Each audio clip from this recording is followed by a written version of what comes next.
এ অসীম মহাবিশ্বের অবাক করা সব মহাজাগতিক বিষয়গুলো আমাদের নজরে আসতে শুরু করেছে এই তো সেদিন টেলিস্কোপ আবিষ্কার হবার পরে। বহু আগে একসময় মনে করা হতো এই পৃথিবীটা স্থির, সূর্য এই পৃথিবীকে কেন্দ্র করে ঘোরে। এরপর কপারনিকাস, কেপলার আর গ্যালিলিও এই তিন বিজ্ঞানী এসে আগের ধারণা পাল্টে দেন। পৃথিবীর মানুষকে তারা নতুন তথ্য দিলেন, সূর্য নয় বরং পৃথিবী সূর্যের চারপাশে ঘুরছে। বহুদিন পর্যন্ত এই তত্ত্বটি টিকে থাকে। মহাকাশ গবেষণায় যুগান্তকারী এই আবিষ্কার অনেক গুরুত্ব বহন করলেও সে সময়ের বিজ্ঞানীরা এটা প্রমাণ করতে ব্যর্থ হন সূর্য তার নিজ কক্ষপথে অবিরাম ঘুরছে। তবে অত্যাধুনিক টেলিস্কোপের আবিষ্কার আর বিজ্ঞানের অগ্রগতির সাথে সাথে বর্তমানে এটিও প্রমাণিত হয়েছে পৃথিবী সূর্যের চারপাশে ঘুরছে আর সূর্য ও তার আশেপাশের গ্রহগুলো সোলার অ্যাপেক্স নামের একটি নক্ষত্রকে কেন্দ্র করে নির্দিষ্ট কক্ষপথে ঘুরছে, যার ঘূর্ণনের গতি ঘণ্টায় 7,20,000 কিলোমিটারের চাইতেও বেশি। তথ্যটি এই তো মাত্র গত শতাব্দীতে আবিষ্কৃত হয়েছে, অথচ এই কথাটি আজ থেকে 1,500 বছর আগে পবিত্র কোরআনে বর্ণিত হয়েছে। এরশাদ হচ্ছে, ওয়াশ-শামসু তাজরি লিমুস্তাকাররিন লাহা যালিকা তাকদীরুল আজিজিল আলীম। সূর্য তার নির্দিষ্ট অবস্থানে আবর্তন করে, এটা পরাক্রমশালী সর্বজ্ঞ আল্লাহর নিয়ন্ত্রণ। লাশ-শামসু ইয়ানবাগী লাহা আন তুদরিকাল কমারা ওয়ালাল লাইলু সাবিকুন নাহার ওয়া কুল্লুন ফি ফালাকিন ইয়াসবাহুন। সূর্য নাগাল পেতে পারে না চন্দ্রের এবং রাত্রি আগে চলে না দিনের। প্রত্যেকেই আপন আপন কক্ষপথে বিচরণ করে। ওয়াহুয়াল্লাযী খালাকাল লাইলা ওয়ান নাহারা ওয়াশ-শামসা ওয়াল কমার কুল্লুন ফি ফালাকিন ইয়াসবাহুন। তিনি সৃষ্টি করেছেন রাত্রি ও দিন এবং সূর্য ও চন্দ্র, সবাই আপন আপন কক্ষপথে বিচরণ করে।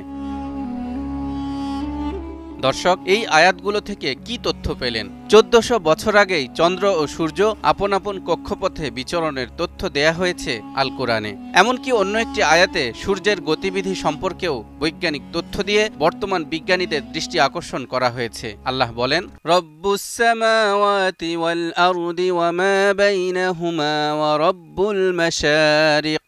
যিনি আসমান, জমিন আর এ দুয়ের মাঝে যা কিছু আছে এবং পূর্ব দিকের সকল উদয়স্থল সমূহের মালিক। এই আয়াত থেকে জানা গেল আল্লাহ পূর্ব দিক সমূহের মালিক। এখানে পূর্ব দিক সমূহ বা উদয়স্থল সমূহের কথা কেন বলা হলো? একথা আমরা সকলেই জানি, সূর্য পূর্ব দিকে উদিত হয়, কিন্তু এই সূর্য উদিত হবার একাধিক পয়েন্ট আছে। আয়াতটি এই বিষয়ের প্রতি দৃষ্টি আকর্ষণ করে বলছে পূর্ব দিককে আসলে একাধিক পূর্ব দিক হিসেবে বিবেচনা করা উচিত, কারণ সূর্য প্রতিদিন সকালে উদিত হয় আর সন্ধ্যায় অস্ত যায়। প্রতিবারই এই উদিত হওয়া আর অস্ত যাওয়া কিন্তু মহাবিশ্বের বিভিন্ন প্রান্তে সংঘটিত হয়, অর্থাৎ আকাশের সমুদ্রে ভাসমান নক্ষত্র এবং গ্রহগুলি বারবার একই পথ দিয়ে যায় না, তারা তাদের নিজস্ব কক্ষপথে চলাচল করে। পৃথিবী কিছুটা গোলাকার হওয়ায় এক জায়গায় উদিত সূর্য একই সময়ে অন্য জায়গায় অস্ত যায়। এভাবেই দিনের পরে রাত আসে আর রাতের পর দিন।